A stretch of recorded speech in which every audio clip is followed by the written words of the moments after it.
নমস্কাৰ। আজি মই বাঁহগাজ পালোঁ ক'ত জানেনে? আমাৰ ফাৰ্ম হাউচ হাতীচিলাৰ ওপৰত, পাহাৰৰ ওপৰত ল'ৰাকেইটাই মানে কাটি আছিলে। মই দেখি পেলাই খুজি 5-6টামান সৰু লৈ আহিলোঁ। দেখাত ইমান ধুনীয়া, কাটাৰ পিছত দেখিছোঁ কাঠআলুৰ দৰে। বাকলি চাকলি এৰাই পেলাই সেইখিনি ভালকৈ পানীৰে ধুই ল'লোঁ। পানীৰে ধুই মেলি এতিয়া মই পিহনাখন আনি পিহনাখনত মই একদম মিহি ছাইডটো নহয়, তাতকৈ অলপ ডাঙৰ ছাইডটোত মই পিহি ধুনীয়াকৈ গোটেইখিনি কাটি ল'লোঁ।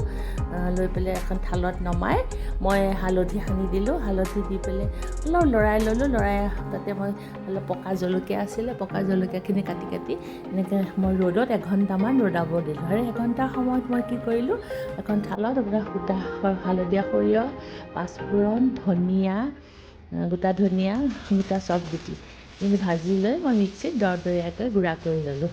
তাৰপিছত 1 ঘণ্টাৰ পিছত সেই খৰিচাখিনি মই ডাঙৰ বাতি এটাত, কাছৰ বাতি এটাত উঠাই ল'লোঁ। আন্দাজ অনুসাৰে মই নিমখ দিলোঁ, অকণমান নিমখটো বেছি হ'লে ভাল আচাৰত। তাৰপিছত বটি থোৱা মছলাখিনিও মই দি দিলোঁ।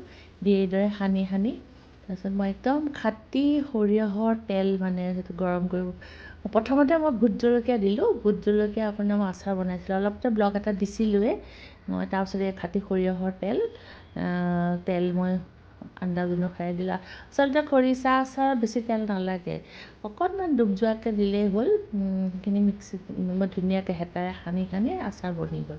এতিয়া মই কাছৰ বটলত অলপ ভৰালোঁ, কিন্তু মোৰ বটলকেইটা সৰু হ'ল, ডাঙৰ নহয় কাৰণে মই 2 বটল হ'ল।